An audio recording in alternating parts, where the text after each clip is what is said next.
Woodale Community Development Commission. Will the secretary please call the roll? Mr. Damasco? Mr. Milano? Mr. Peterson? Mr. St. Marie? Mr. Vant? Mr. Woods? And Chairman Tsai. Here, I declare a quorum present. I will now entertain a motion to approve the meeting minutes from December 19, 2016. Second.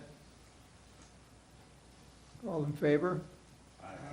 Opposed? Motion carried. Okay, before we get on with the meeting, would you gentlemen stand up, get sworn in? And if you have any pagers or cell phones or something, put them on a vibrating mode. I do.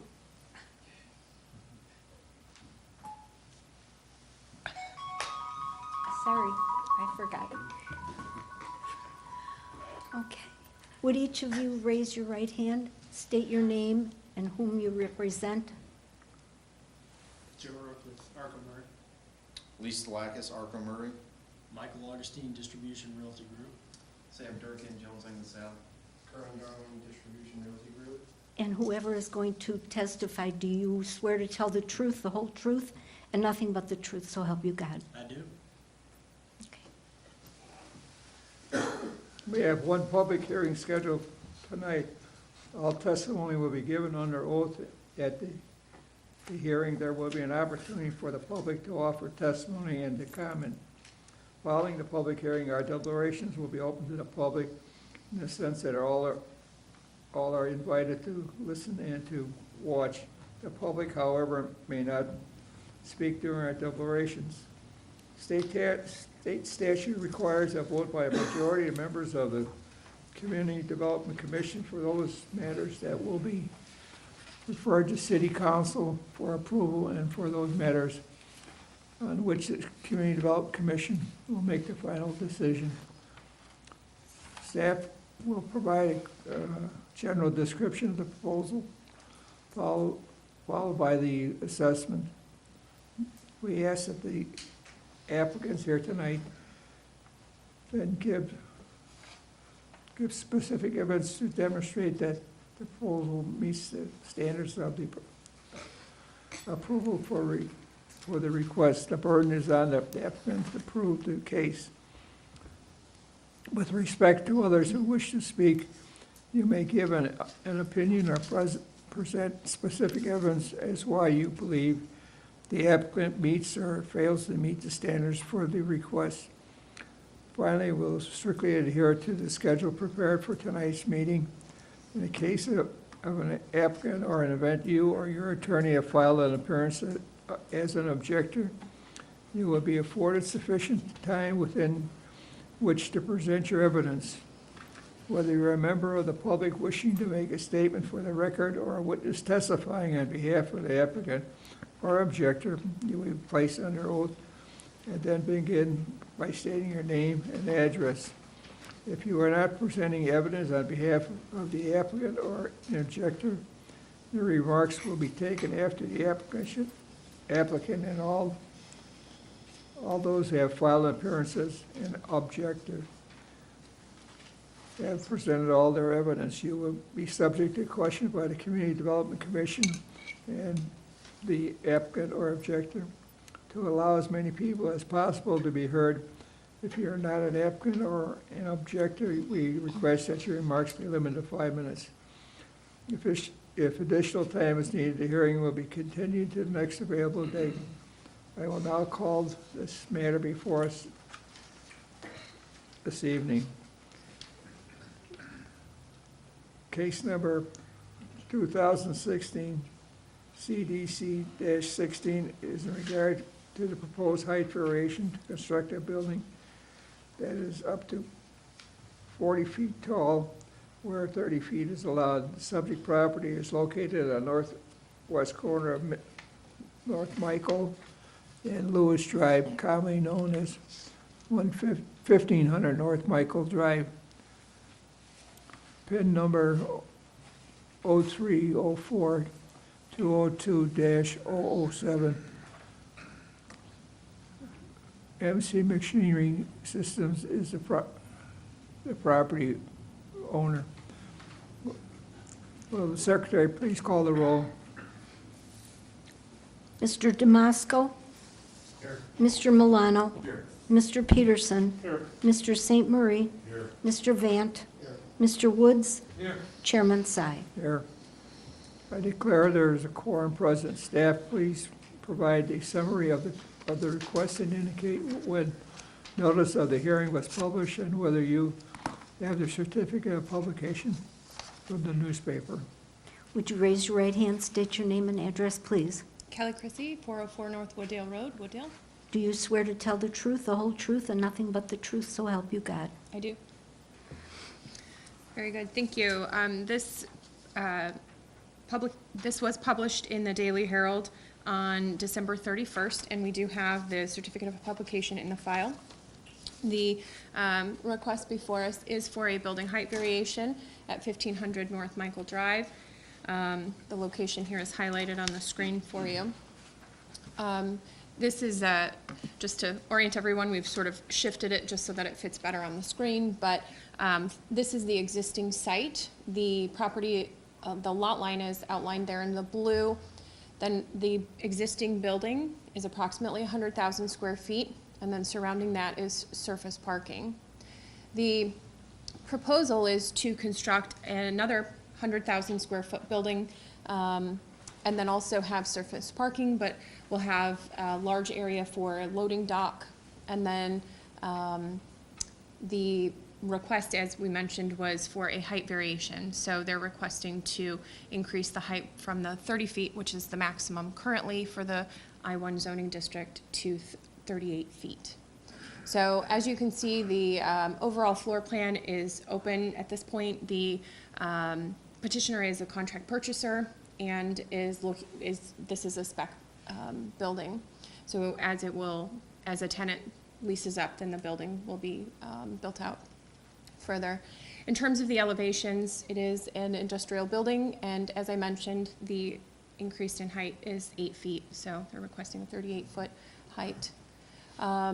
The rest of the elevations, as you can see here, maybe. Okay.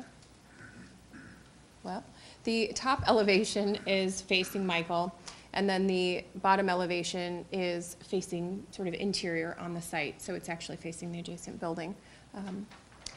In terms of the compliance with the UDO, the existing, well, I should say that the lot coverage is 80% maximum. The current site, as it's improved, is over 80%, so the proposal will actually bring the property into compliance with the lot coverage maximum, where they're proposing 79.4% and 80% is the maximum. We did evaluate the parking based on their proposed use, and they do need 70 parking spaces for a warehouse and distribution center, and 71 spaces are being provided. And then again, the height variation, so 30 feet maximum, and they're requesting 38 feet.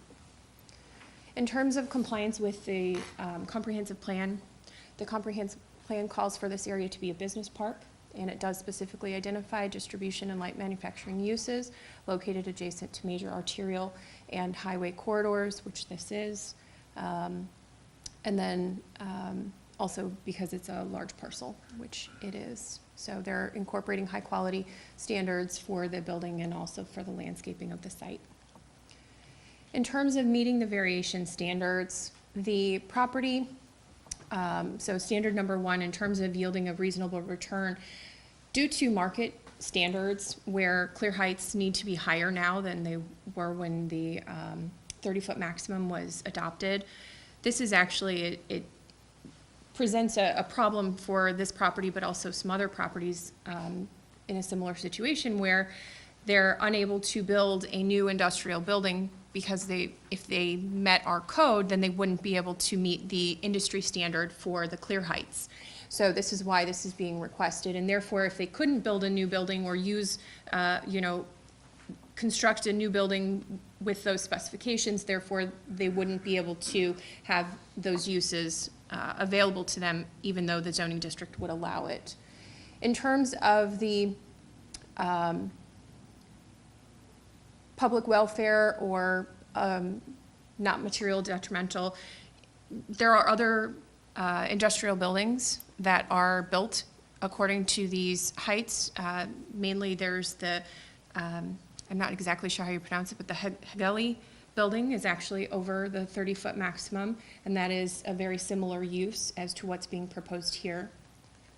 In terms of the not impairing adequate supply of light, these parcels are very large, and therefore the buildings are very far apart. So to increase the height by 8 feet has no impact on the supply of light and air to the adjacent properties. It also doesn't impair the character of the neighborhood, because as I mentioned, a lot of the industrial buildings need to be constructed higher to meet that clear height market standard.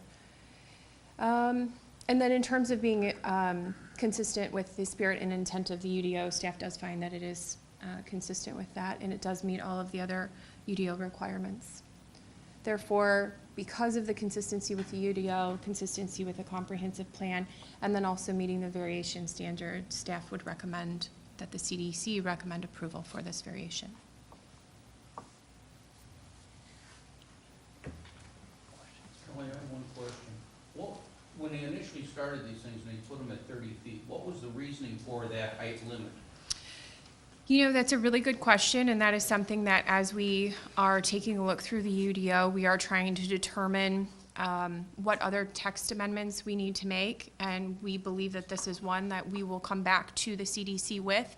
But because of the request before us, they're requesting it quicker than we would be able to get through a text amendment, because we want to evaluate sort of what is the appropriate height that would allow some flexibility and still meet market standards. So it's likely that this commission would see that text amendment coming forward, but I can't say for sure what the standard was when the height maximum was put in for industrial. But if somebody came in, say next year and said, we want a 50-foot, Well- gotta do the same? Right. Or will 40 be the standard, I guess is what I would ask. And that's actually what we're not clear on just yet, which is why we haven't brought forward a text amendment to make the change. We do believe that it will change. We don't know if 38 feet or 40 or 42 may be the new maximum, and then anything over and above that would still need to come in for a variation if there's some unusual circumstance with that property. Is there any other questions from staff? Would you gentlemen, somebody like to make a presentation?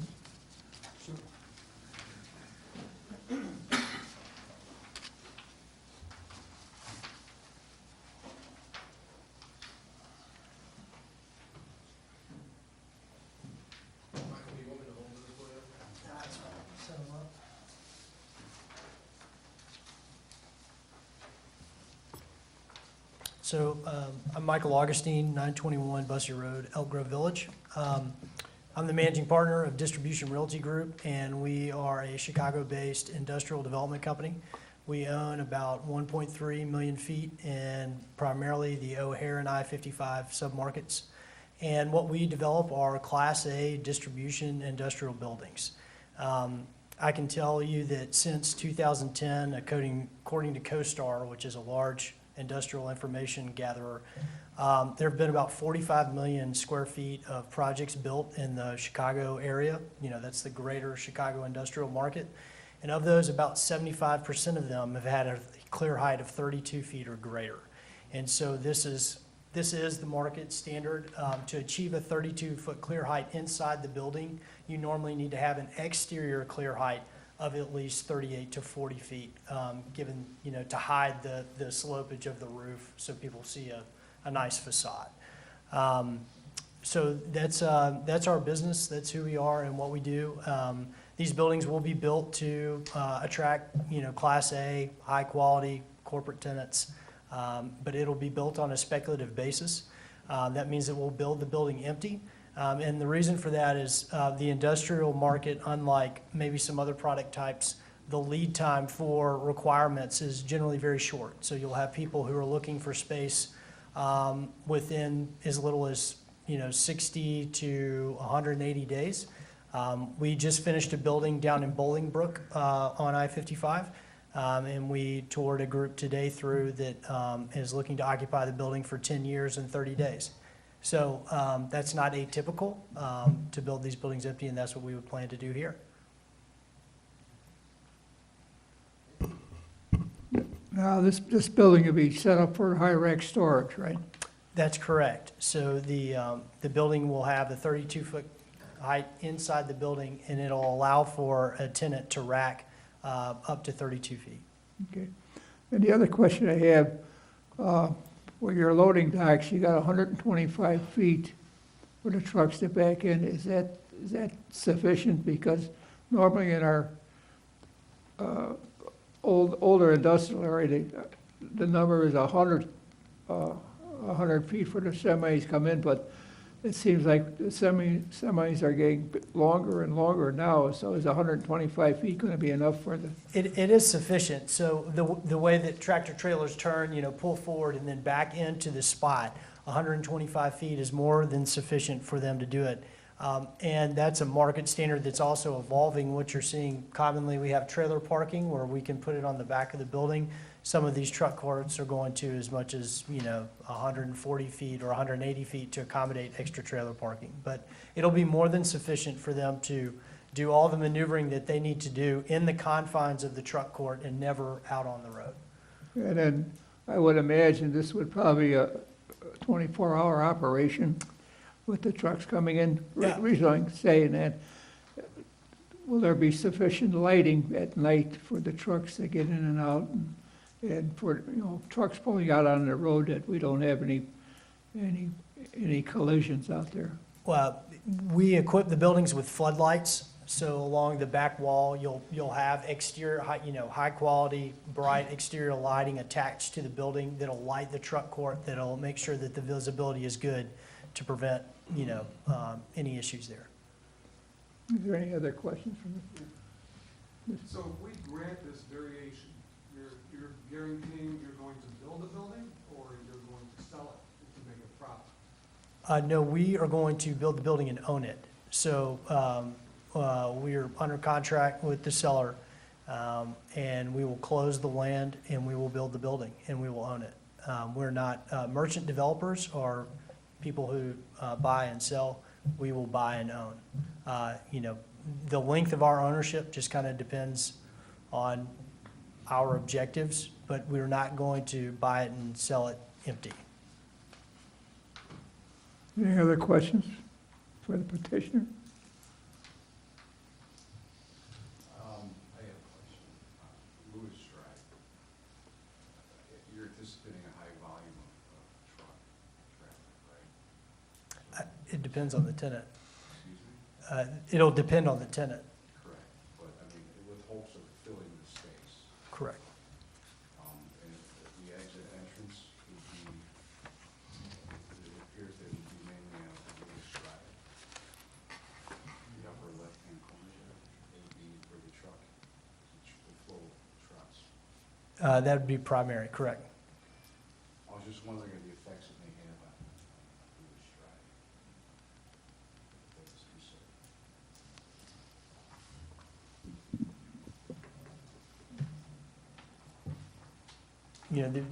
For the industrial purposes and the car flow, it would be much different than the traffic that's out there now. If you look at all the cars that they have parked there, if you count the tractor trailers and the cars that are there, it may be similar. It's tough for me to answer without having a specific tenant. Is there any other questions for the petitioner? I don't believe anybody in objection in the audience there, so. Being no further questions, I now entertain a motion to close this public hearing. I'll make a motion. Second. There's been a motion, second. Will the secretary please call the roll? Mr. Damasco? Mr. Milano? Mr. Peterson? Yes. Mr. St. Marie? Yes. Mr. Vant? Yes. And Mr. Woods? Yes. And Chairman Sy. Yes. The Public motion hearing is is carried. now The public Hearing on case number 2016 CDC-16 is closed. We will now proceed in deliberations of the merits of this request. No additional testimony will be admissible, and public comment cannot be taken during discussion. To be honest with you, Do we have any discussion? I don't know if it's just landscaping. Well, Well, the only thing I wanna make sure is that we're gonna build the building. I wanna give it to them, I wanna build the building, but I just don't want them to use this to sell the property and go elsewhere and do something else with the money. Well, you can't stop that. Okay. If I could just remind the Okay. commissioners to speak into the microphones, just so that we can hear. Thank you. But that's my only concern. Oh, okay. Go ahead. I don't know how we could hold their feet to the fire on that. Okay. I mean, obviously, you're talking about tearing the whole building down and resurrecting the result.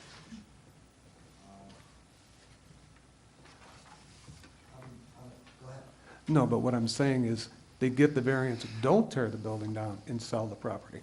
Using that variance, saying to someone else that, hey, you got a 38-foot height.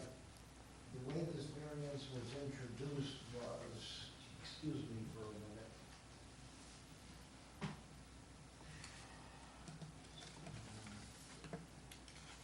The applicant being Distribution Realty Group.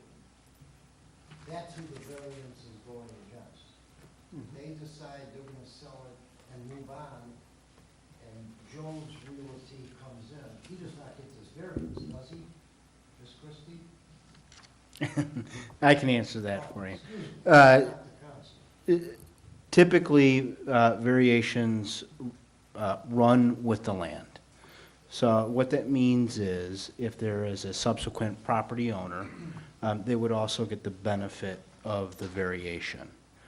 Now, this commission can restrict a variation to this property owner. But if it's going to do that, it has to make that specific in the grant of the variation tonight. Does that answer your question? Yes, absolutely, thank you. Mr. Woods, does that answer your question? Yes.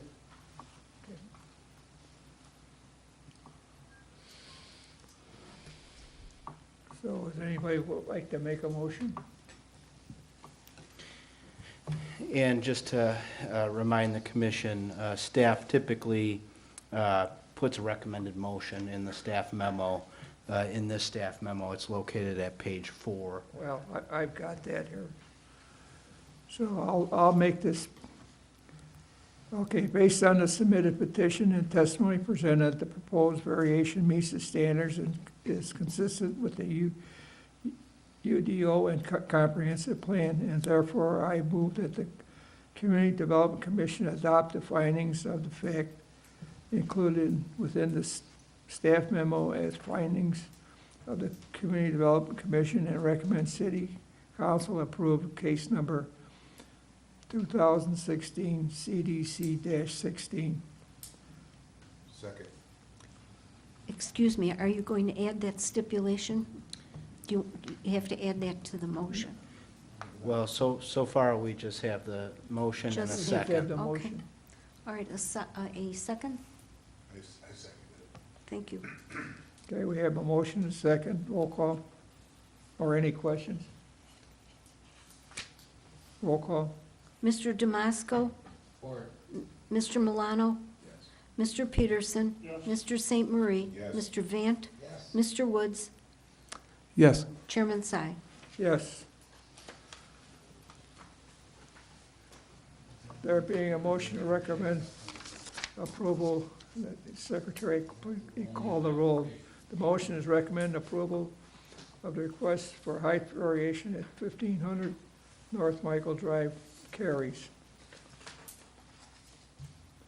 Is there any other business? Being no further business, I now entertain a motion to adjourn.